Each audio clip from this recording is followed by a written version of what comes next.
सुप्रभात बच्चों। शिवम संकल्प इंटरमीडिएट कॉलेज बखरीवा अंजाने सोनभद्र के इस ऑनलाइन क्लासेस में आप सभी का स्वागत है। आज जीव विज्ञान के कुछ महत्वपूर्ण प्रश्न हम देखेंगे।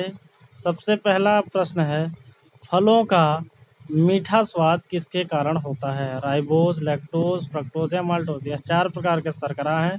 इन चारों में कौन सा फलों में मीठा स्वाद के कारण होता है? तो इसका सी आंसर होगा फ्रक्टोज। प्रश्न नंबर 2, मानव में कुल कितनी अस्थियां पाई जाती हैं या कुल कितनी हड्डियां होती हैं? यानी वयस्क मनुष्य में कुल कितनी हड्डियां होंगी? 180, 206, 270 या 380। तो इसका आंसर हो जाएगा बी 206।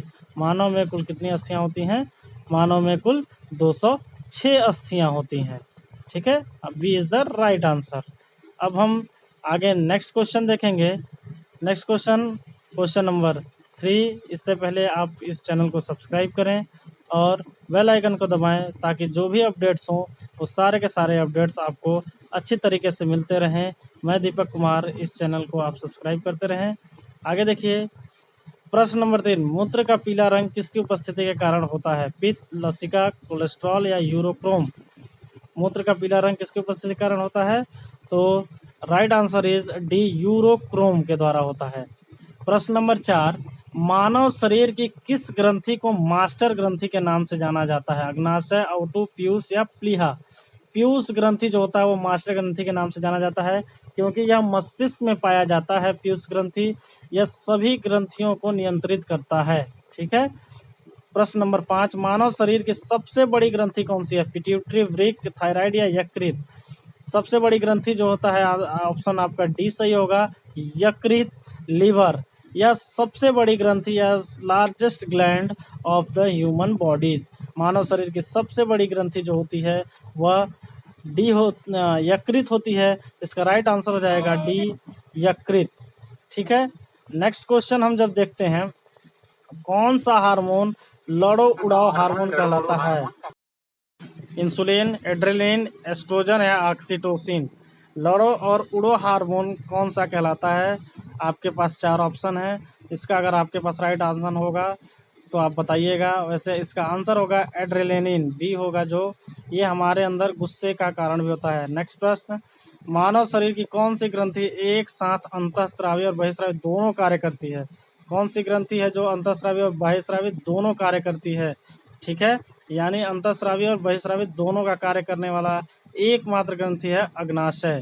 नेक्स्ट है, मानव हृदय में कक्षा की संख्या कितनी होती है? कितने कक्ष होते हैं? तो मानव हृदय में कुल कितने कक्ष होते हैं? 4, 1, 2 या 3। तो इसका राइट आंसर हो जाएगा ऑप्शन नंबर ए, 4। प्रश्न नंबर 9, निम्नलिखित में से कौन सा विटामिन जल में घुलनशील होता है? जल और वसा दो में घुलनशील विटामिन होते हैं, बी व सी, ए, ई या ये सभी। तो जल में घुलनशील विटामिन है बी व सी। तो आपका राइट आंसर हो जाएगा ऑप्शन ए, विटामिन बी और vitamin C is the right answer. यही जो विटामिन है वो जल में घुलनशील होते हैं। नेक्स्ट क्वेश्चन, रक्त समूह की खोज किसने की? हार्वे, फ्लेमिंग, लैंडस्टीनर या फ्लेमिंग ने। ठीक है, यहाँ पर 2 ऑप्शन दे दिया है, फ्लेमिंग एंड फ्लेमिंग। चलिए, तो रक्त समूह की खोज किसने की थी? लैंडस्टीनर ने की थी। प्रश्न नंबर 11, निम्नलिखित में से कौन सा विटामिन खून का थक्का जमाने में सहायक है? रक्त का थक्का जमाने में सहायक कौन सा विटामिन है? Vitamin A, vitamin C, vitamin E या विटामिन के। तो राइट आंसर इसका हो जाएगा ऑप्शन डी, विटामिन के। प्रश्न नंबर 12, निम्नलिखित में से कौन सा युग्म सही है? ए, विटामिन ए रतौंधी, विटामिन बी1 बेरी, विटामिन सी स्कर्वी। सभी सही है। यानी विटामिन ए से रतौंधी होता हम जानते हैं, विटामिन बी1 से बेरी होता है ये भी जानते हैं, विटामिन सी से स्कर्वी रोग होता है। यानी कि इसका राइट आंसर ऑप्शन डी हो जाएगा, सभी सही युग्म है। ठीक है, विटामिन के ये जो युग्म है वो सभी के सभी सही हैं। तो D is the right answer. Option D आप सही करेंगे क्योंकि ये सभी के सभी सही हैं। नेक्स्ट क्वेश्चन, कौन सा रक्त समूह सर्वदाता है? यानी कौन सा रुधिर वर्ग जो होता है वो सर्वदाता होता है? ए, बी, ओ या ए बी। ठीक है, तो सर्वदाता रुधिर वर्ग किसे कहते हैं? हम ओ को कहते हैं। सर्वदाता रुधिर वर्ग किसको कहेंगे? ओ को। ओ जो है वो सभी को रक्त दे सकता है, परंतु अगर रक्त लेने की बारी आए तो सिर्फ ओ से ही लेगा। नेक्स्ट क्वेश्चन, निम्नलिखित में से कौन सा एक स्त्रीलिंग हार्मोन है? स्त्रीलिंग एस्ट्रोजन, एंड्रोजन, ऑक्सीन या इंसुलिन? स्त्रीलिंग हार्मोन कौन सा? एस्ट्रोजन, एंड्रोजन, ऑक्सीन या इंसुलिन? आप इसको कहेंगे, इसका राइट आंसर हो जाएगा ए, एस्ट्रोजन। नेक्स्ट, मानव शरीर की सबसे लंबी हड्डी कौन सी है? मानव शरीर की सबसे लंबी अस्थि कौन सी है? फीमर, स्टेप्स, बड़ी आंत या इनमें से कोई नहीं?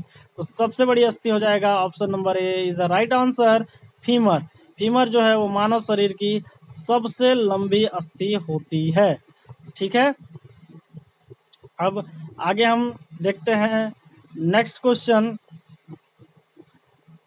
प्रश्न नंबर 16, आरबीसी का जीवन काल कितना होता है? रेड ब्लड सेल्स के जीवन काल कितना होता है? 120 दिन, 150 दिन, 200 दिन या 250 दिन? तो लाल रक्त कोशिकाओं का जीवन अवधि होता है option number A is the right answer, इसका जीवन अवधि हो जाएगा 120 दिन। आरबीसी सेल्स जो होते हैं वो हमारे शरीर में शुद्ध रक्त का आवागमन करते हैं। गुर्दे का कार्यात्मक इकाई है, गुर्दे का कार्यात्मक इकाई है नेफ्रॉन, जूल, फेफड़े या अर्ग? तो गुर्दे का जो होता है वो नेफ्रॉन होता है, option A is the right answer, nephron. गुर्दा जो है यहाँ पर किडनी है, किडनी की कार्यात्मक इकाई नेफ्रॉन होता है। प्रश्न नंबर 18, किसे मानव शरीर का रक्त बैंक या रुधिर बैंक कहा जाता है? तो मानव शरीर का रुधिर बैंक किसे कहा जा सकता है? ऑप्शन ए यकृत, बी प्लीहा, हृदय या किडनी? तो B is the right answer, प्लीहा। क्वेश्चन नंबर 19, किसे आरबीसी का कब्र कहा जाता है? आरबीसी का कब्र किसे कहा जाता है? प्लीहा, यकृत, अस्थिमज्जा या हृदय? लाल रुधिर कोशिका का कब्र किसे कहा जाता है? तो option number A is the right answer, प्लीहा। ठीक है, लार में कौन सा एंजाइम पाया जाता है? लार में कौन सा एंजाइम पाया जाता है? टाइलिन, रेनिन, रेजिन या टेनिन? तो option number A is the right answer, ptyalin. इसको एमाइलेज भी कहते हैं। लार में ध्यान दीजिएगा, टाइलिन या एमाइलेज। प्रश्न नंबर 21, मनुष्य में गुणसूत्रों की संख्या कितनी होती है? गुणसूत्रों की संख्या जो होती है मनुष्य में वो 23 जोड़े होते हैं, यानी कि यहाँ पर संख्या पूछा है तो संख्या में कितना हो जाएगा? 46। 23 जोड़े बराबर 46। 22 क्वेश्चन नंबर, आयोडीन की कमी से कौन सा रोग हो जाता है? आयोडीन की कमी से कौन सा रोग होता है? आप जानते ही हैं, घेंघा रोग आयोडीन की कमी से होता है, यानी option number A is the right answer, घेंघा रोग। ठीक है, यह आयोडीन की कमी से होता है, हमारे गर्दन में होता है, जो थायराइड ग्रंथि में सूजन हो जाता है। नेक्स्ट क्वेश्चन, एक स्वस्थ मनुष्य का रक्त दाब होता है? ऑप्शन ए 40 से 80 mmHg, ऑप्शन बी 80 से 120 mmHg, ऑप्शन सी 100 से 150 mmHg या इनमें से कोई नहीं? तो option B is the right answer हो जाएगा, यानी 80 से 120 mmHg जो होगा वो राइट आंसर होगा। प्रश्न नंबर 24, विटामिन सी का रासायनिक नाम क्या है? साइट्रिक अम्ल, एस्कॉर्बिक अम्ल, ऑक्जेलिक अम्ल या नाइट्रिक अम्ल? तो विटामिन सी का जो रासायनिक नाम है वह है एस्कॉर्बिक अम्ल। ठीक है, ध्यान दीजिएगा, एस्कॉर्बिक अम्ल। प्रश्न नंबर 25, पीलिया किसके संक्रमण के कारण होता है? पीलिया रोग जो है वो किसके संक्रमण के कारण होता है? मस्तिष्क, यकृत, गुर्दा या प्लीहा? पीलिया रोग जो होता है वो किसके संक्रमण के कारण होता है? आपके पास 4 ऑप्शंस हैं, इनमें राइट आंसर हो जाएगा यकृत के संक्रमण के कारण पीलिया रोग होता है। डेंगू किसके कारण होता है? डेंगू जो है जीवाणु, विषाणु या प्रोटोजोआ के कारण होता है। ऑप्शन 3 दिया हुआ है, जीवाणु, विषाणु और एक प्रोटोजोआ।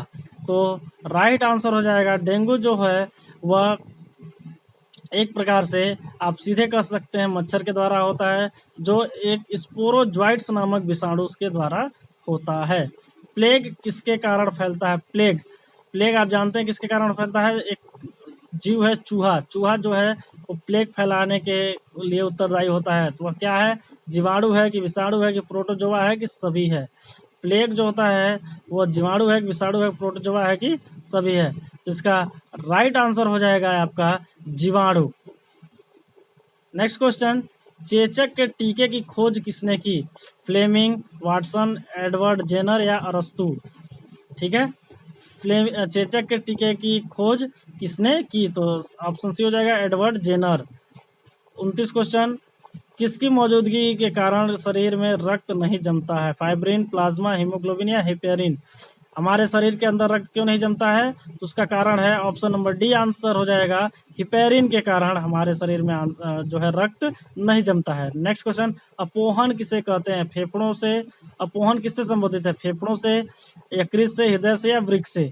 अपोहन जो है वो हमारे हृदय से संबंधित है, यानी option C is a right answer हो जाएगा, हृदय से।